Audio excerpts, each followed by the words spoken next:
I'm just going to wait to buy stocks until the next stock market crash. I don't want to buy stocks right now. They're too high. Stocks scare me. If I save all my money and wait till the next stock market crash and invest right at the bottom, I'm going to make so much money.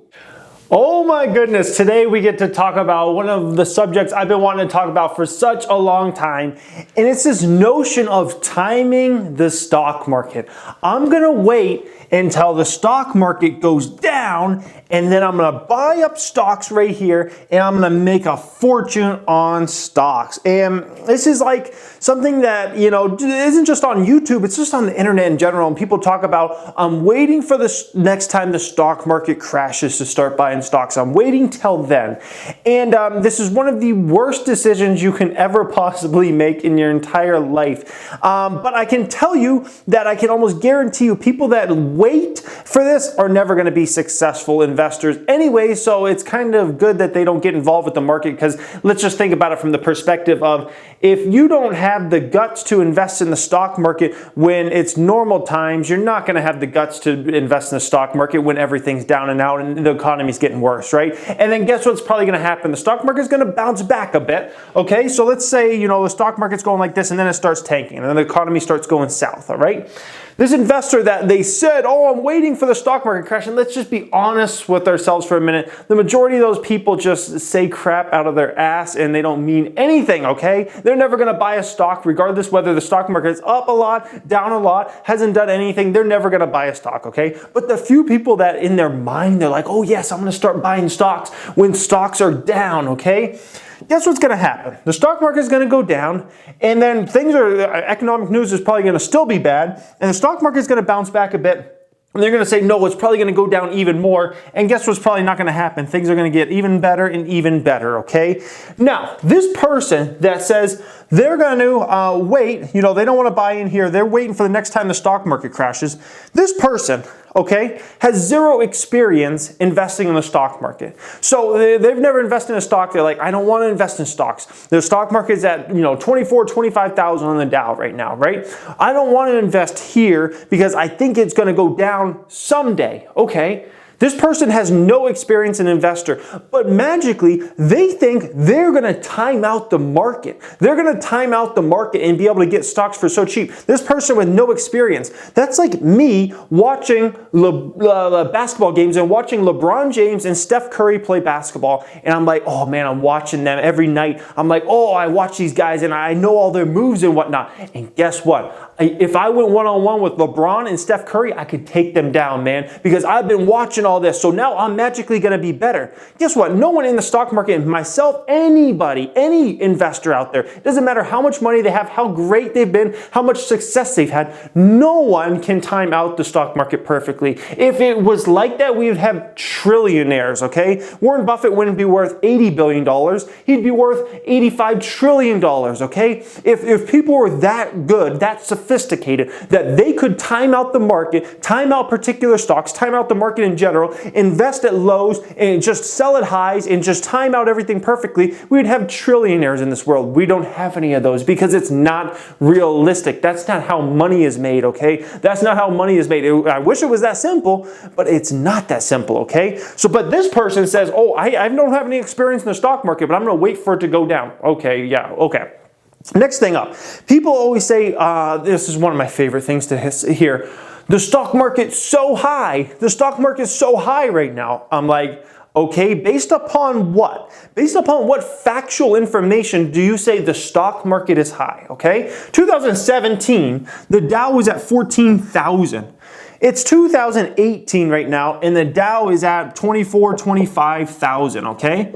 You're going to tell me in 11 years, that's good stock market performance? In 11 years, we haven't even got a double? No, that's horrible, guys. That is horrible stock market performance over the past 11 years. That is absolute garbage. Usually the stock market should double every 7 to 8 years, okay? Historically, if you look at historical data, United States stock market, Dow or S&P, whatever you want to look at, generally speaking, it's going to double every 7 to 8 years. We've been over 11 years and we haven't even doubled yet, with an unprecedented amount of profitability and the fact that the United States government has went from being a 35% owner of U.S. corporations corporations to now the US government decided they wanted to be a 21% owner of US corporations, which means now the actual stock market investors can own 79% of a corporation versus before they can own 65% of a corporation. That is a massive change that just went through this year, okay?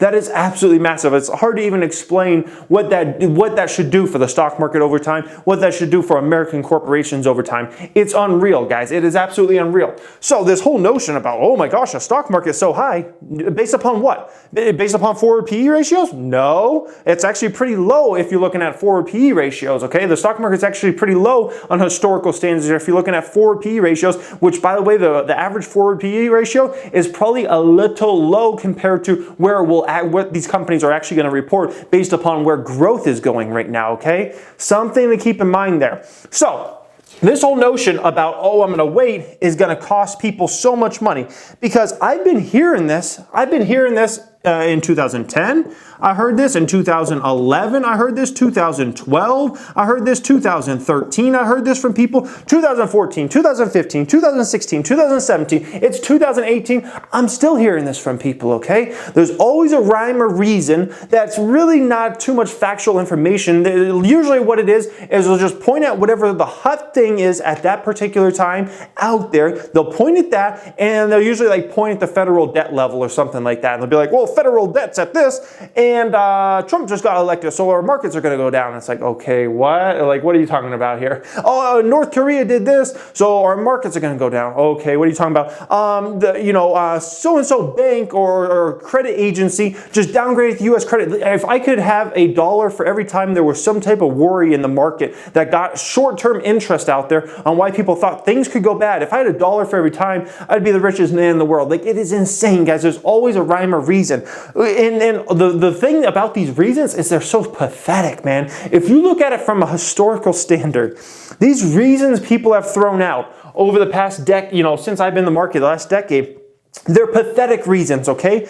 We've had actual things going on in this country that have been a million times bigger than what is going on. Do people forget that in World War II, we're at a potential situation where we could lose the country? Like maybe we'd be taken over by, Nazi Germany or Japan or something? Like imagine that in the 40s. Imagine going through that. Like you think about the civil rights movement. Like you think about some of the stuff that America's been through, the Vietnam War and all that. The 9/11, what happened there? Like you think about some of the big stuff and you realize all this stuff that is always talked about, oh, this could bring down the market. It's all such little small time stuff that is so pathetic on the scale, but people get wrapped up in it and they make these little beliefs in their head on why they shouldn't invest, and they just kind of get a little scared. They get a little scared and they go into their cocoon, and it makes them feel good to say, oh, I'll invest the next time the stock market crashes. Like, no, you won't. You won't invest the next time the stock market crashes because you're not going to probably have any money first off. Like you're probably not going to have any money next time the stock market crashes